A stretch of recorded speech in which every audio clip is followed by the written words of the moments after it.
இன்று அவருடைய சத்தம். எழுதியவர் சகோதரர் சகரியா புனன் அவர்கள். நாள் மே 3.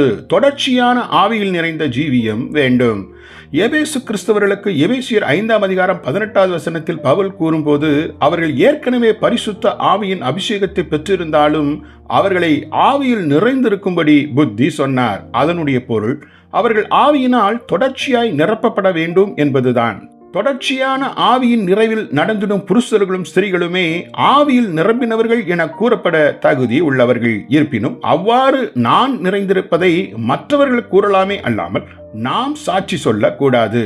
மோசேயினுடைய முகம் தேவனுடைய மகிமையினால் பிரகாசித்த போது மற்றவர்கள் கண்டார்கள், ஆனால் அவனோ அதை அறியாதிருந்தான். யாத்திராகமம் 34ஆம் அதிகாரம் 29-30வது வசனங்கள்.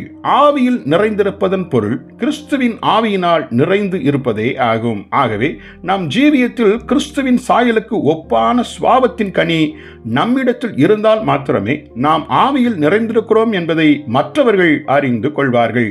இதை குறித்த சாட்சியை நாம் சொல்லிட தேவையில்லை. ஏனெனில் நம் ஜீவியத்தின் தொனி நம் வார்த்தைகளின் தொனியை விட அதிக சத்தம் உள்ளதாகும்.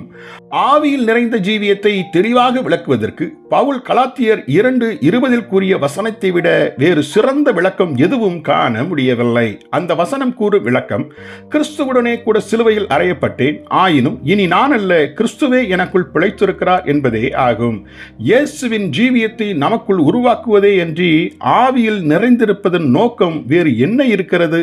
ஆகவே எந்த அளவு நம் சுய வாழ்க்கை சிலுவையில் அறையப்பட்டு கிறிஸ்துவின் ஜீவியம் நமக்குள் வெளிப்பட்டிருக்கிறதோ அந்த அளவே நாம் பரிசுத்த ஆவியினால் நிறைந்திருக்கும் மெய்யான அளவாய் இருக்கிறது. ஜெபிப்போமா. அன்பின் தகப்பனே, நாள்தோறும் ஆவியில் நிறைந்து வாழும் ஜீவியமே எங்களில் கிறிஸ்துவின் சாயலை கொண்டு வரும் என அறிந்தோம். மெய்யான அந்த திவ்ய ஜீவியத்தையே எங்களுக்கு தந்தருளும். ஆமேன்.